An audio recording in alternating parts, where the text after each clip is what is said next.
കേരളത്തിൽ സ്കൂൾ തുറക്കുന്നതിന് മുമ്പ് തന്നെ ഇത്തരത്തിലുള്ള ഒരു അപകടവും ഉണ്ടാകാതിരിക്കുന്നതിന് വേണ്ടിയുള്ള മുൻകരുതലെടുത്തിരുന്നു.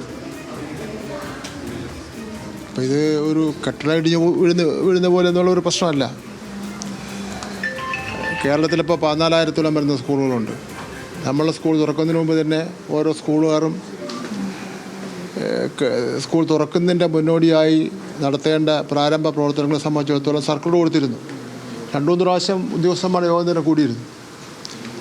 ഒരു 100ഓളം വരുന്ന പോയിന്റുകൾ കൊടുത്തിരുന്നു. പോയിന്റുകൾ വെച്ചാൽ വിവരങ്ങൾ, നിൻ്റെ കാര്യങ്ങൾ നിങ്ങൾ ചെയ്യണം എന്ന് പറഞ്ഞ് കൊടുത്തിരുന്നു.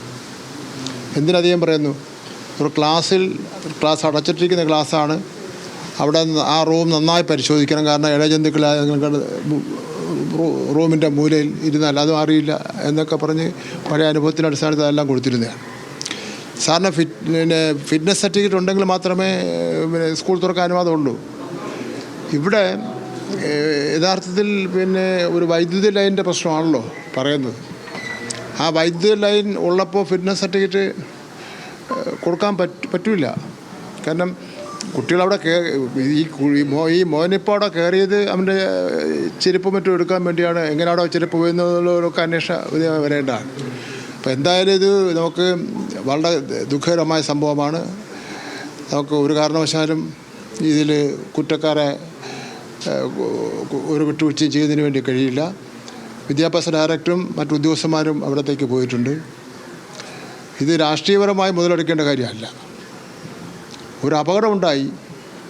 ആ അപകടത്തിൽ നിന്നുകൊണ്ട് നമുക്ക് മനുഷ്യസാധ്യമായ ഗവൺമെൻറ്റിന് സാധ്യമായ കാര്യങ്ങൾ ചെയ്യുക എന്നുള്ളതല്ലാതെ ഇത് കിട്ടിയ അവസരം നോക്കിയിട്ട് അവിടെ കരിങ്കൊടി പ്രകടനം നടത്തുവാനും അനാദരവ് കാണിക്കാനും ഒക്കെ ഉള്ള പരിശ്രമം നടത്തുന്നത് ഒരു കാരണവശാലും അത് കേരളത്തിൻ്റെ സംസ്കാരത്തിന് യോജിച്ച കാര്യം അല്ല.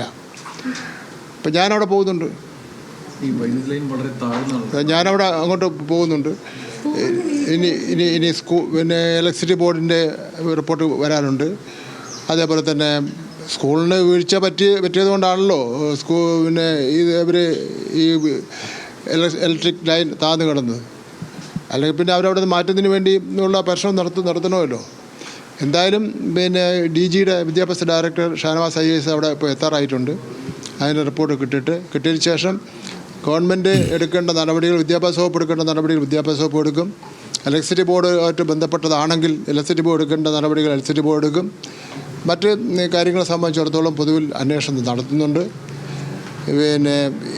ഗവൺമെൻറ്റിനെ സംബന്ധിച്ചിടത്തോളം ഈ മോനോടൊപ്പം തന്നെയാണ് ഗവൺമെൻറ്. മോന് ആവശ്യമായ എല്ലാ സഹായങ്ങളും ഗവൺമെൻറ് ചെയ്തു കൊടുക്കുമെന്നുള്ള കാര്യം കൂടി ഞാൻ സൂചിപ്പിക്കും. അതുപോലെ ഒരു കാര്യം കൂടി, ഈ സംഭവവുമായി ബന്ധപ്പെട്ട് ഈ സ്കൂൾ അധികൃതർ എന്തെങ്കിലും വിശദീകരണമായിട്ട് രംഗത്ത് വന്നിട്ടുണ്ടോ? എനിക്ക് അതിനെപ്പറ്റി അറിയില്ല. ഞാനിവിടെ ട്രിവാൻഡ്രത്തേക്കല്ലേ, വിദ്യാഭ്യാസ ഡയറക്ടർ അവിടെ പോയിട്ടുണ്ട്. അവർ കാര്യങ്ങൾ മനസ്സിലാക്കും. അദ്ദേഹത്തോട് എന്തെങ്കിലും അവർ സൂചിപ്പിച്ചിട്ടുണ്ടോ നിലവിൽ?